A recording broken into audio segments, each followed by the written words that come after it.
लेकर आइए on air. आप सभी को गुड आफ्टरनून। गावा सर बताइए क्या रहेगी trade? Good afternoon to you. और आपकी बात पर मुझे भी हंसी आई।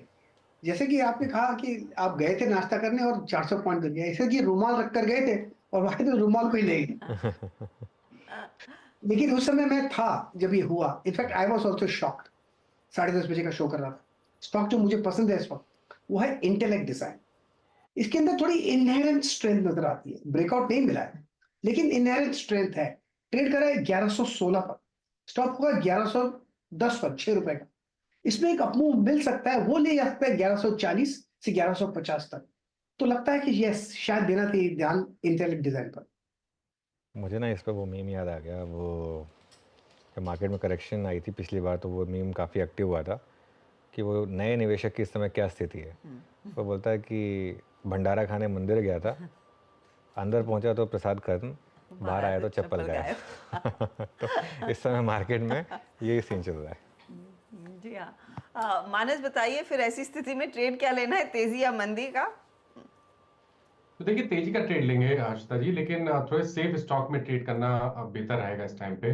तो जहां पर पैटर्न क्लियर है, स्ट्रक्चर ठीक लग रहा है, वहां पर ही ट्रेड करेंगे। तो एचडीएफसी बैंक में खरीदारी करने की राय रहेगी। मॉर्निंग में मैंने मेंशन किया था और अभी फिर से, क्योंकि ये एक फ्रेश ब्रेकआउट है, वॉल्यूम बेहतर देखने को मिल रहे हैं, तो आई थिंक एचडीएफसी बैंक एक सेफ बेट हो सकता है जहां आप करंट लेवल्स पे खरीदारी कर सकते हैं।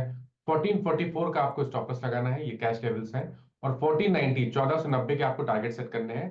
तो एचडीएफसी बैंक में आप खरीदारी कर सकते हैं। अगर चाहें तो 1460 का कॉल ऑप्शन जो ₹28 पे ट्रेड हो रहा है, वहां पर आप खरीदारी कर सकते हैं। स्टॉप लॉसेस आपके 19 रुपीज के नीचे रहेंगे और इस ऑप्शन में आपको ₹50 के टारगेट सेट करने हैं। एचडीएफसी बैंक आज सुबह से अनुज और मैं इसको चेस कर रहे हैं स्टॉक को, और पहला आई थिंक स्टॉक जिस पर हमने बिलीव किया था इसकी स्ट्रेंथ पे होता है HDFC bank. HDFC bank results के बाद 16 जैन के बाद फर्स्ट टाइम 1020 का क्रॉसओवर देख रहा है, फर्स्ट टाइम। और फर्स्ट टाइम एचडीएफसी बैंक इतने क्लोज है इसके 50 डे एक्सपोनेंशियल मूविंग एवरेज के। याद रखिएगा 50 डे में इसका परसिस्ट कर रहा है इस वक्त 1471 पे, तो बेहद पॉजिटिव यहाँ पे इसका टेक्निकल सेटअप है। प्रशांत, गुड आफ्टरनून, आपका कन्विशन आइडिया इस वक्त का? जी good afternoon Veeru ji, Anuj ji, Harsha ji, good afternoon to the panel और सभी दर्शकों को नमस्कार। तो बिल्कुल एक चीज कॉल देने के पहले मैं कहना चाहूंगा, जो भी अनुज जी ने कुछ देर पहले मेंशन किया था, बिल्कुल वही कंडीशन है कि हम नॉर्मली पोर्टफोलियो को निफ्टी के पुट से हेज करते हैं, बट निफ्टी ऊपर जा रहा है तो अभी ऐसे हो रहा है कि आप पुट्स भी ले नहीं पा रहे हो। तो एक बिल्कुल जिसे कैच 22 सिचुएशन कहते हैं वो है। तो इस मार्केट में मेरी सलाह होगी कि रिस्क कम रखिए, ट्रेड्स भी कम रखिए, छोटे स्टॉप लॉस से ट्रेड करना चाहिए। तो मैं बैंक ऑफ बड़ौदा को ऑब्जर्व कर रहा हूँ, एक 20 दिनों के एवरेज पे डिप लिए। दूसरी बात, जो डिप है उसमें वॉल्यूम्स कम है, तो मैं कोई स्ट्रॉन्ग सेलर्स यहाँ पे एक्सपेक्ट नहीं कर रहा हूँ। और यहाँ मैं करीबन 266 के स्टॉप लॉस से बाय करना चाहूंगा। टारगेट मैं यहाँ से जो देख रहा हूँ वो होगा 288 का। ओके, 288 का टारगेट रहेगा यहाँ पर बैंक ऑफ बड़ौदा में। बाय करिए इसको। रचना जी गुड आफ्टरनून, बताइए क्या ट्रेड लेकर आई हैं आप? जी गुड आफ्टरनून। और मेरी तरफ से रहेगा लॉन्ग ट्रेड, लेकिन कंडीशनल लॉन्ग ट्रेड रहेगा, and that will be in the futures of Asian paints. Asian paints फिलहाल 2892 पे है। अगर ये 2900 को क्रॉस करेगा तो, और तब हम इसको लॉन्ग कर सकते हैं फ्यूचर्स पे। और उस केस में हम 2880 पे ऐसे लगाएंगे और 2900 के बिल्कुल क्रॉस होते ही हम बाई करेंगे। एंड ऊपर वाली साइड पे हमारा पहला टारगेट रहेगा 2930 और उसके बाद 2950। ओके, तो ये एशियन पेंट में एक ट्रेड तेजी का आप कह रही हैं। जतिन, गुड आफ्टरनून, आपका ट्रेड? Good afternoon everybody. तो मेरा जो ट्रेड होगा वो मारुति सुजुकी में होगा। लास्ट 3 दिनों का जो करेक्शन था वो 20 डे पे आके रुका है, सपोर्ट से आके एक पॉजिटिव कैंडल आज ट्रेडिंग सेशन में बन रहा है। तो मेरे को लगता है सपोर्ट पे बाइंग इंटरेस्ट आ रहा है, और फिबोनाची सपोर्ट भी है, 61.8% फिबोनाची सपोर्ट पे भी है। तो एक क्लस्टर 11,300 के आसपास, 11,350 के आसपास एक सपोर्ट क्लस्टर था जहाँ से एक बाइंग इंटरेस्ट देखने मिल रहा है। तो हमें लगता है कि कहीं ना कहीं स्ट्रेंथ के साथ जाना चाहिए, और फ्रंटलाइन स्टॉक्स में हमारा फोकस है। इसके लिए मारुति सुजुकी बाय रहेगा। स्टॉप लॉस रहेगा 11,300 का और टारगेट रहेंगे 12,000 12,200 का।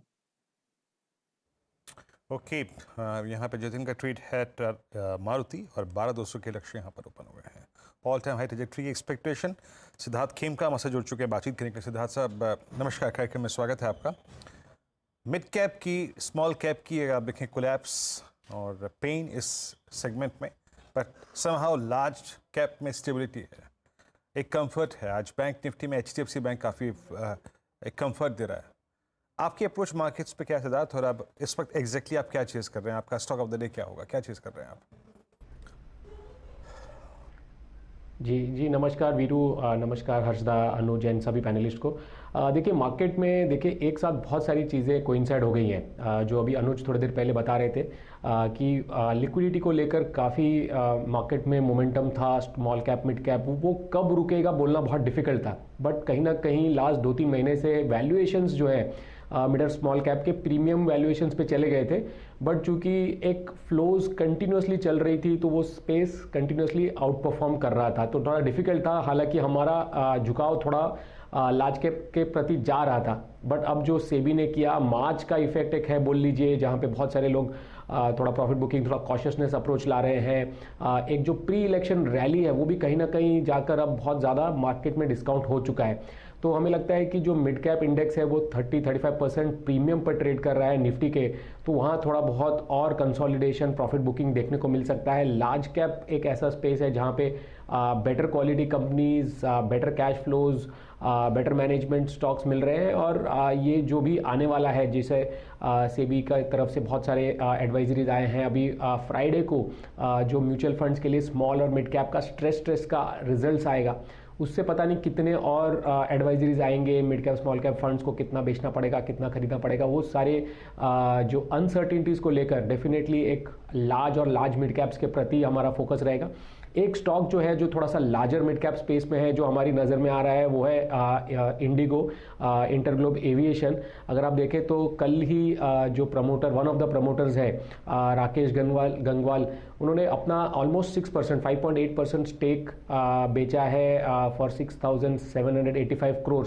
तो एक जो नियर टर्म ओवरहैंग है प्रमोटर का स्टेक सेल का, वो चला जाता है। यहाँ से कम 3 से 6 महीना उनका वापस स्टेक नहीं आएगा, जो उनका जो डिस्प्यूट सेटलमेंट के बेसिस पे जो गंगवाल फैमिली अपने स्टेक रिड्यूस कर रही है, वो एक ओवरहैंग चला जाता है। और अगर आप कोर बिजनेस की बात करें तो बहुत बेटर नंबर्स आ रहे हैं, इम्प्रूवमेंट इन फाइनेंशियल्स है देखने को मिल रहा है। दिसंबर क्वार्टर में रिकॉर्ड प्रॉफिटेबिलिटी कंपनी ने अनाउंस की। हमें लगता है मार्च और जून के जो क्वार्टर के नतीजे आएंगे वो भी काफ़ी अच्छे रहेंगे, तो वो एक स्टॉक हमें पसंद है। यहाँ से हमें लगता है कि 10 से 15% अपसाइड इंडिगो में देखने को मिल सकता है। 10 से 15% की अपसाइड की बात